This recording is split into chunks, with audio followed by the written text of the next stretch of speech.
I'm really pleased to introduce Arjun Sanga, who's the WiSys president. WiSys, for those of you who don't know, is the tech transfer arm for the University of Wisconsin, formerly known as the UW system. He's an expert in tech transfer, intellectual property management, and commercialization. He's been at WiSys now about 10 years, and earlier this year, WiSys, a WiSys-led partnership, was awarded a $1 million Type 1 development grant from the National Science Foundation's Regional Innovation Engines program, and Arjun is the principal investigator for that, so he's here to talk about that today. Thanks, Arjun. Yeah, thank you so much. Were you able to get the video? Yeah, it's up. There it is. Is the video embedded? I just didn't know what they loaded. Is the video separate from this, or is it? Yeah, so there's a camera. No. I'm sorry. The video that's part of his Oh, presentation. Yeah, that was uploaded. Anyway, you can look. Is it not, Is it embedded in your? is it embedded in the I presentation? don't know. I don't know what. I don't We'll just go know. through and then I we'll. mean, this is the one that you said to use, so. Did she upload? Yeah, it just said use this. Okay, perfect. Yeah. Then it should be Okay. in there. We'll see what happens. All right. And you can use this. It's not a problem. Well, that was really a terrific talk. I think that, one of the things that I've been thinking about and we've been thinking about is how do we do this, where do we go next and how do we solve these problems? How do we do these things together? And we're in a very important time.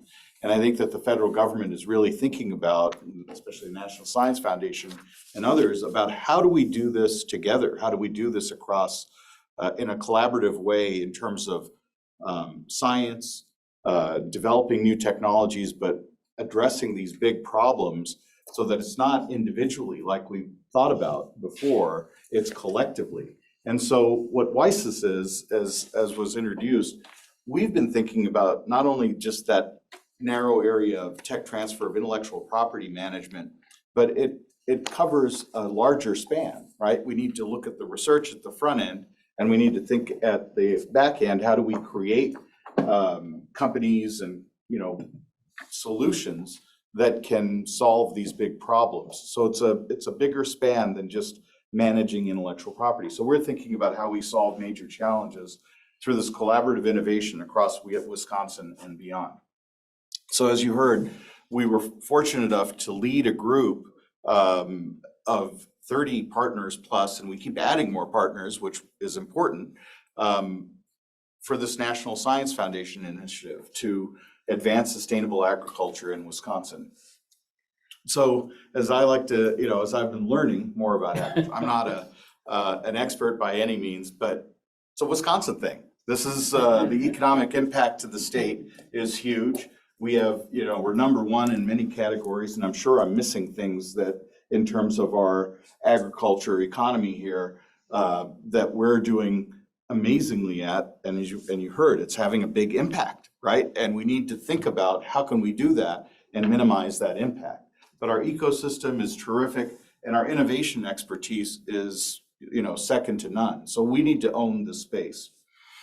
We can be at the forefront of leading the need for sustainable food systems for the future, driving those positive economic outcomes and developing a modern workforce with new quality jobs, but solving these kinds of problems on that pathway, because we can't just do that to the exclusion of the problem that we're looking at. So the NSF Engines program is a very unique program that they rolled out in their Technology Innovation Partnerships group. And that's a new directorate, and if the video is here, you'll hear about it. So we're in this interesting game, and it's not just for Wisconsin. They've rolled this out for the country, and I think that these are national problems and issues, and they're thinking about how do we solve them through regional innovation ecosystems.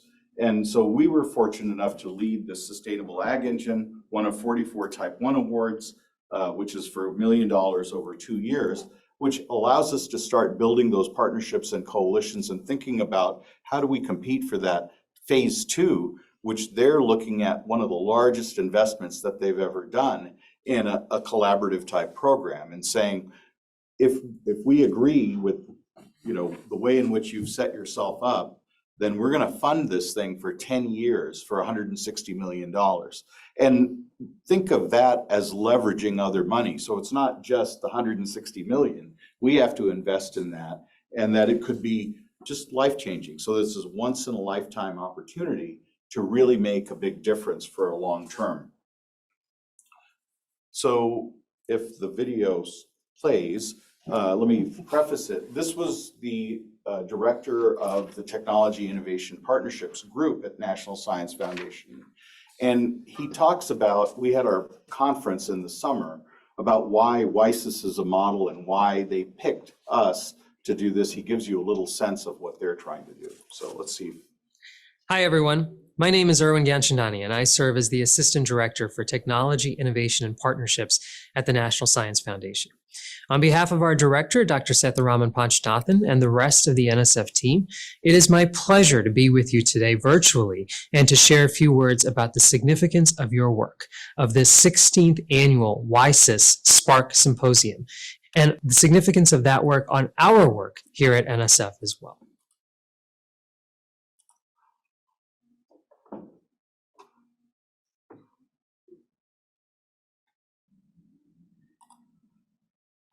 I'm sorry I cannot be there in person, but I really appreciate your flexibility in allowing me to provide these taped remarks. As I will describe in a moment, I am really excited about the work that you all are undertaking, and I am thrilled to be able to join you, even if it is in this form. Now, as you may know, the CHIPS and Science Act was signed into law last August, and it created the new Directorate for Technology, Innovation, and Partnerships, or TIP, here at NSF. This directorate is NSF's first in more than 30 years, and it builds upon the agency's nearly 75 years historic mission of serving as a beacon of U.S. innovation. Now, we think of TIP as a strategic mindset that supercharges research outcomes and speeds the cycle of discovery and innovation. TIP allows research to more quickly become useful to people and to our planet. It allows for accelerating breakthrough technologies that address our important national, societal, and geostrategic challenges, while also getting every American, regardless of background or location, involved and trained in these critical areas. Now, the TIP Directorate is home to many use-inspired research programs, like the Convergence Accelerator, as well as translational research programs such as our Lab to Market platform, which comprises our long-running I-Core and Small Business Innovation Research, or SBIR, programs as well. We are also home to experiential education offerings, like our entrepreneurial fellowships. But you invited me today to talk about one of our newest programs, the NSF Regional Innovation Engines, or as we call it, the NSF Engines program. Now, we view the NSF Engines program as truly transformational for our nation. It will catalyze robust partnerships that accelerate advances in key technology areas, that address societal challenges, that positively impact the economy and job growth within a geographic region, and ultimately that advance U.S. competitiveness. The NSF Engines that we will fund will harness the nation's full geography and demography to create opportunities everywhere and cultivate innovation anywhere, as our director likes to say. Now, let me take this opportunity to congratulate you all, the Advancing Sustainable Agriculture in Wisconsin Engine. We have been delighted to name you as one of our 44 NSF Engine Development Awards. Your award, led by WiSys, spans an impressive coalition of 30 partners from across Wisconsin, including academia, industry, and government. And through your strong partnerships, our collective hope is you will seed the partnerships and framework necessary to ultimately catalyze a virtuous, self-sustaining cycle of innovation and growth for your state, particularly around sustainable agriculture. This annual summit is not only illustrative of your NSF Engine concept, but to us, it also exemplifies exactly what we hope to do with the NSF Engines program and with TIP more generally. This is where research, innovation, and entrepreneurship collide. It's where we showcase and lift up cutting-edge breakthroughs, transformational solutions, and diverse talent as well. So congratulations to you all on your NSF Engine Development Award. I wish you a successful symposium today, and I, along with my NSF colleagues, look forward to hearing all about your discussions, next steps, and successes over the longer term too. Let me leave you with one call to action too. The success of the CHIPS and Science Act is dependent not on Congress, not on NSF, but on all of us working together. So I challenge you all to dream big and bold for the future of your region and for the future of this nation, and to be sure to take advantage of the full breadth of interconnected programs that TIP is beginning to offer. By working together, we can create opportunities for everyone everywhere, and we can ensure the U.S. remains in the vanguard of competitiveness for decades to come. Thank you. So one of the important concepts of this is he talks about, innovation anywhere and opportunities everywhere, and connecting everybody across, the region that you've selected, and quote unquote, like rewiring the ecosystem. What is it new? What's new that we're going to be doing together, that we're not sitting in silos trying to figure this out, but how are we working together? How are we collaborating? How are we bringing these deep, meaningful partnerships together and working together to solve these big problems? There's two other major initiatives in Wisconsin. We were fortunate enough in Wisconsin to win 2 Type 1 awards. There's one in water as well, led by the Water Council, and we've talked to them and looked at where there are overlaps and where there are differences. And then, of course, recently in personalized medicine, a tech hub was designated. We're not competing with each other. We need to be all working together to solve all of this. And what this is saying to us is that in Wisconsin, we have incredible talent. We have incredible partnerships. We have a lot of great parts and pieces. Now, if we figure out how to work together, we can use that and leverage these resources. So for our sustainable agriculture engine, we went through this process even before we knew that this program existed. And that's part of the principle of this. How are we thinking about what are the big problems and how do they intersect with the talent that we have? And so part of the reason that NSF agreed to that we were a model and that this was important is that we had done this homework of asking people, what are the major challenges for Wisconsin and beyond? And you wouldn't be surprised with the 3 major topics: energy, water, agriculture. And so when we looked at where should we apply, we looked at the intersection of the talent across the University of Wisconsin system, as well as across Wisconsin itself, and agriculture made the most sense. And there you go, they agreed with us.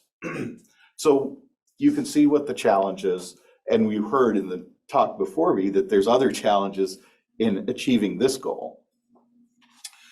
So how do we look at that? We need to make sure that we understand that the constraints to making food systems sustainable is that we do so in a way that restores land and water resources and improves the potential for future production. But they're not currently resilient to and often contribute to economic, social, and environmental stressors.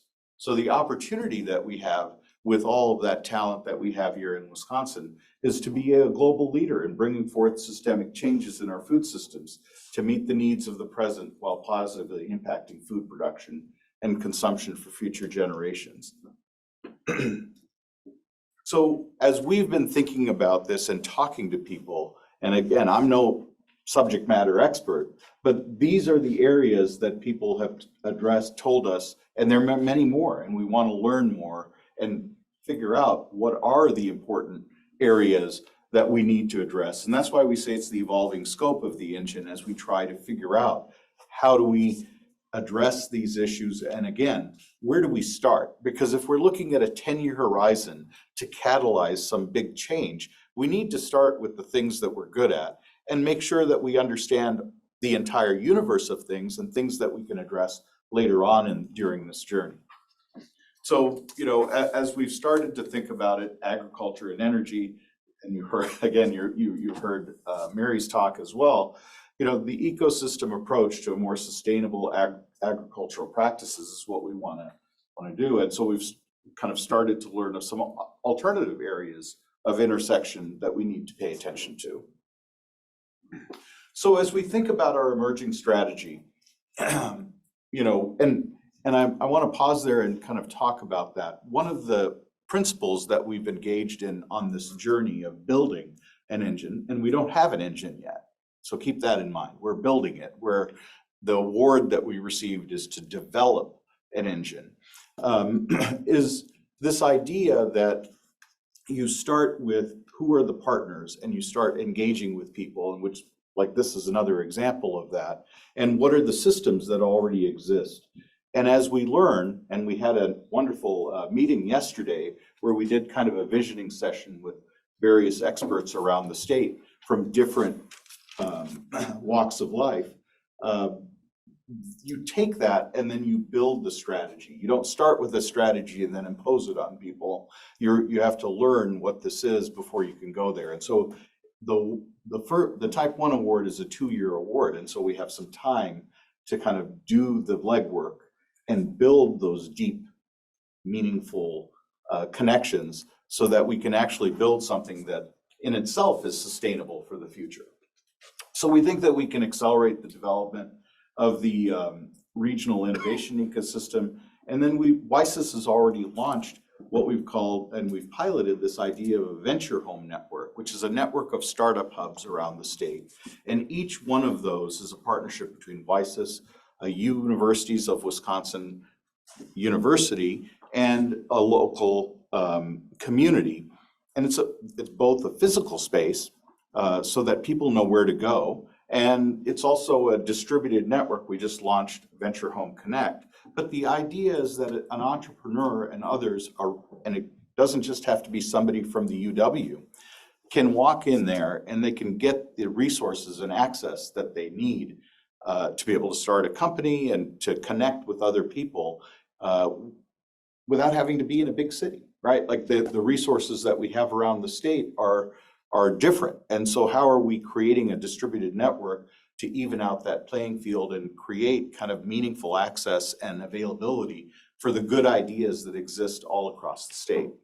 And then in the Type 1 award, we've more than 60% of our funding has gone to these 15 experiments all around the state. In fact, when our proposal was scored, before they gave us the award, they asked us, do you think that 15 is too much? And if you ask me today, I'd say yes, because it's a lot to manage.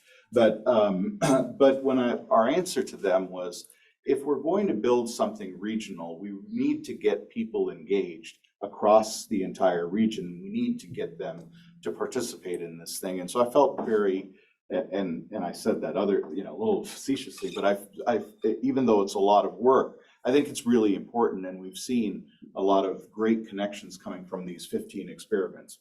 Are those 15 experiments accessible online, or where can we see information on that? Not yet, but we're getting there, right? And that's part of the building of this, and that's part of that, where as we try out this Venture Home Connect, the idea is, as we're experimenting about how to get entrepreneurs onto that platform, we've told NSF that as we learn about how that platform is used to connect people, that we would use that to put all the ideas on there and have it be a very accessible place for others to put that. But we're going stepwise. So yeah, it's coming.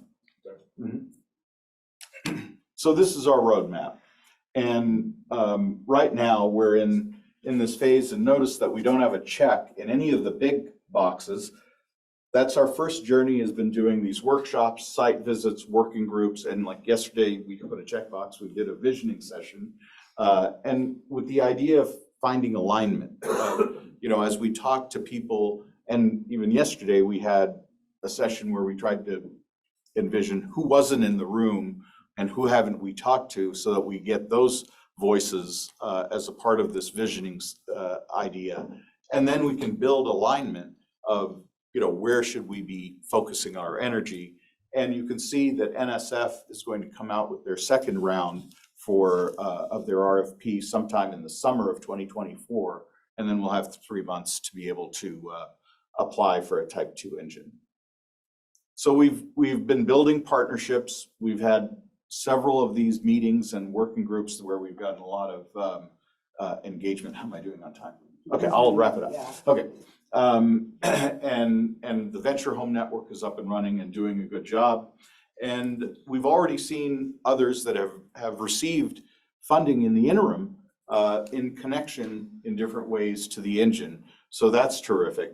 So we want people to engage with the engine in different ways. We've created working groups and we'll have workshops around the state. We encourage anybody who's interested to participate in those, building connections, creating meaningful partnerships and providing capital. So send me a note if you have any interest. And then these are the things that we think we need to do to compete for that type 2 engine, and that we need to really get firm commitments from people by the time we're putting in our application. So there's our initial group of people, and we keep adding partners every day. And I know it sounds like I don't have time for questions, so. Yeah, sorry. Thank you very much. Yeah, thank you.